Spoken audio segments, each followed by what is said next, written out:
Yung question ko for Barda, kay Barbie and David, kasi alam naman natin na parang itong love team na to, parang it just happened. Hindi naman talaga siya pinlano. So, ang question ko this time is, what are your new discoveries with each other, especially nung ginagawa nyo tong, sinimulan nyo tong maging sino ka man?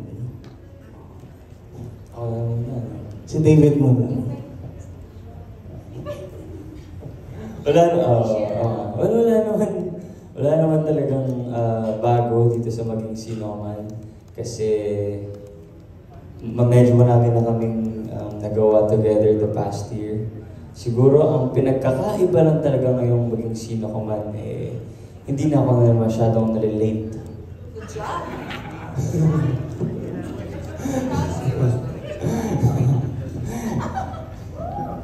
Diba? So, yun.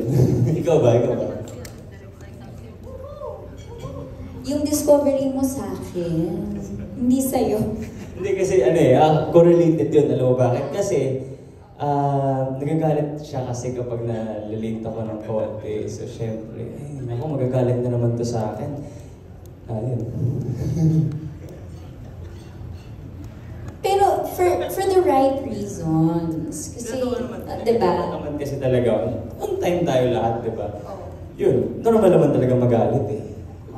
Oh, okay? Oh. Nagalit ka na ba sa akin ever? Hindi naman, kapag galit ka, hindi kita papansin. Diba? Ganyan siya. Walang sorry. Wala. Oo. Patigasan kami. Sino unang mag-hi? Walang mag-hi. Charot. Ako, na-discover ko kay David na ngayon ko lang din na-realize sa maging sino ka man. Ever since pala kasi na magkatrabaho kami, never siya nagchinelas. So, dito sa maging sino ka man, since lagi siya nakachinelas, doon ko lang nakita yung mga paa niya. Ang cute pala ng daliri niya sa paa. Cute. Oo nga. Cute nga. Malinis. Oh, di ba sa neat. Yun. Tsaka okay. So, ito na lang. Sinabi na kanina ni David yung isa sa mga challenge nung role niya. So, ikaw Barbie, ano yung challenge nung role mo? And, kayo together, paano nyo hinandle yung pressure individually and as a love team ngayon? Ang challenging po sa akin sa show na ito ay ang pagkakaroon po ng dalawang characters. Si Monique at saka si Dino. Challenging because mainly the characterizations, the nuances, magkaiba. Pangalawa, yung palit ng look sa taping, which I need to commend our assistant director Zairo dahil kinoconsider niya yung effort ko pag nagpapalit ako ng look from Monique to Dino or Dino to Monique. So, yeah, thank you so much. And yung physical demands of not just the character but the show itself, the genre, yung requirement na kailangan lagi kang ready sa action, ganon. So, ako naman, hindi naman ako sanay sa action talaga. Lampa talaga ako sa totoong buhay. So, medyo isa po yun sa malalaking challenges sa akin sa proyektong ito dahil parang ngayon na lang din po ulit ako nakatrabaho ng isang very macho na director. Yes! Kasi parang maraming beses na kung hindi po babae ang director ko, babae at heart. So parang ngayon na lang po ulit ako nakatrabaho ng very macho, very masculine na director. So parang even the working environment, lahat lalaki. So parang kahit ako, I need to toughen up. Ganon. So yan po yung challenges. Ikaw. Ano ulit? Challenges yata, tsaka pressure. Okay. Well, of course, big shoes to fill. Of course, it's Robin Padilla and Ms. Sharon Cuneta. But personally, what I do is I just try to live in the moment And kasi kapag na-pressure ka, you think about the pressure, baka punta ka na lang dun sa place na ma-anxious ka eh. So for me, I just, like stay in the moment, and as long as I do my best. And syempre, I believe in my director and the writers and si Barbie.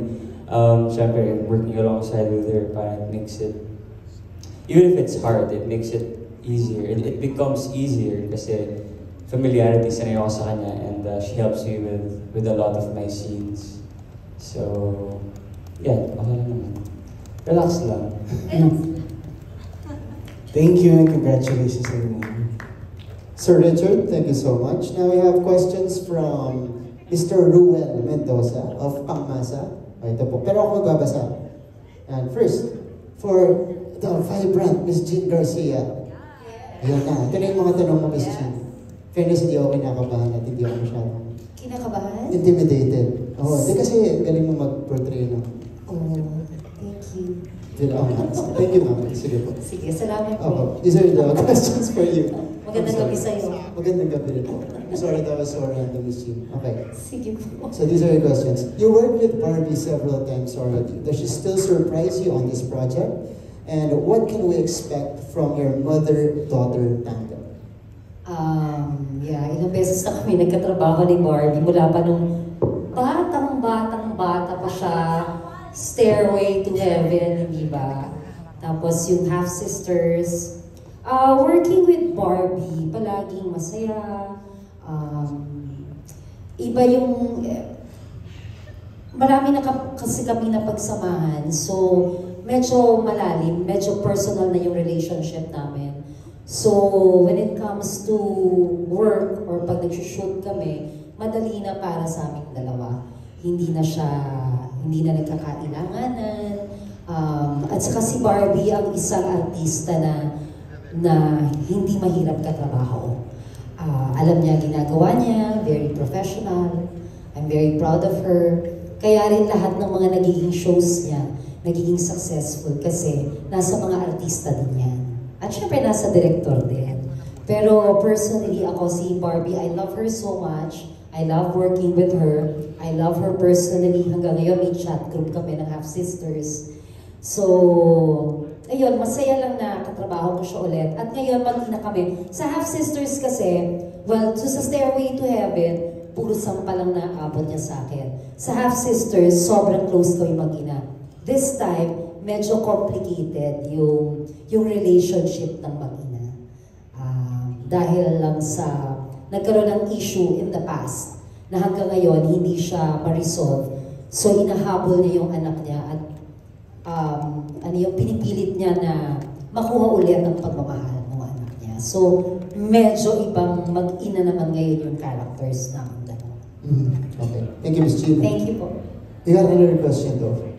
For Miss Jean, what is it like working now with David and the other young stars? Actually, ito ang show na marami akong first time na nakatrabaho. Si David first time, pero hindi pa kasi kami nagkaka-eksena. Si Rain, which I'm excited na magkaroon kami ng eksena ni David. Si Rain first time din. Si Mikoy many times. Si Rain, si Faith first time din. Of course, si Miss Jean hindi naman first time. Si Wancho first time din, di ba? Tama ba? Pero of course, si Govin din, si Jerry hindi. So excited ako na makatrabaho the first time itong mga artistang kasama ko ngayon. Siyempre, iba pa rin yung nakatrabaho mo before, medyo comfortable ka, pero maganda na meron kang nakikilala at nakakatrabaho na bago. Yeah. Alright. Gusto ko po tanungin si Wancho kasi nabinyagan si Wancho eh. Ang sampal. Nakita ko yung post niya sa Instagram eh. Sige Wancho. First time niyo palang katrabaho si Miss Jean. Tapos, ikaw pa yung na-bless. Actually, dapat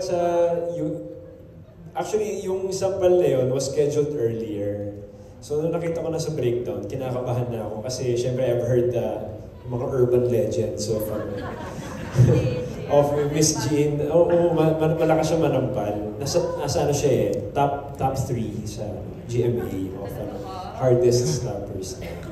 So, nung on the set... Wait, sino yung ranking na yan? Ano yung ranking? Biro lang. Sige. Tapos, nung iti-take na namin, kinakausap ko si Miss Jean. Miss Jean, di ba, katulad nung nakita natin dito, may cancer ka sa show. Di dapat medyo mahina lang. Kasi ako, concerned talaga ako sa continuity ng character. Yun lang naman sa akin. Pero kayo bahala, di ba? Parang okay naman. So anyway, dalawang sampal yun. So nung first one, nagulat ako. Tapos yung pangalawa, pagkasampal sa akin, biglang may dumaan na motor. Tapos sabi nung direct cut. Tapos napatingin ako sa kanya, seryoso ko ba? Tapos nagtatong sampal. Although si Miss Jean, hininaan. Within 5 minutes.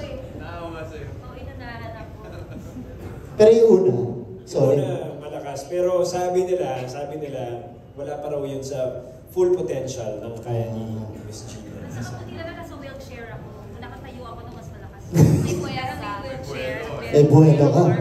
Medyo hirap ako. Kaya nandito siya sa baba. Okay. Swerte ka ba pala, Wancho? Swerte. Swerte siya. Alright. Thank you so much. Sige. Palapakan po natin si Miss Jean. Siyempre po, working for the first time with a lot of people here, maging sino ka man. Pero ngayon, may question naman tayo para kay... Actually, hindi siya question eh. Fill in the blank. Sige, ito. Para kay Barbie at David.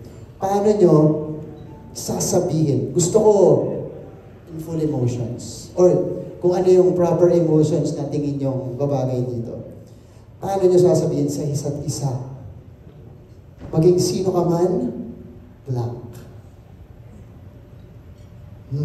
Maging sino ka man muna. Yun yung una. Pwedeng, hindi, sige. Gusto ko organic to. Maging sino ka man. Dudugtong ano? Pwede, sige, pwede nyo ilagay in real life. And in the limited series. Sige, ako na lang. Ikaw na lang. Ganito. Hindi dapat pareho kayo. Di ba? Pareho kayo Sino dapat. muna? Ako muna. Ikaw muna, Ako Barbie. muna. Version mo muna. Kailangan,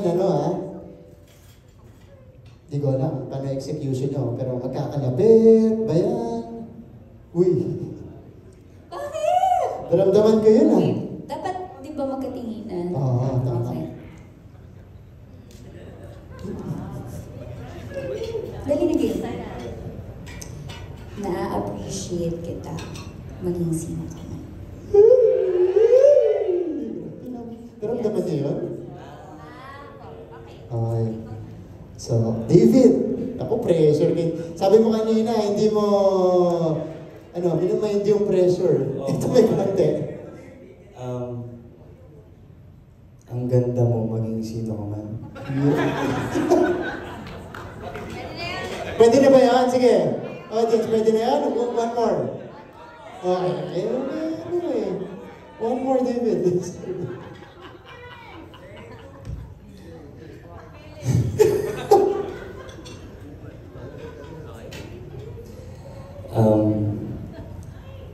I'm grateful for you. Maging sino ka man. Ganda. Palapakan natin. Team Barda.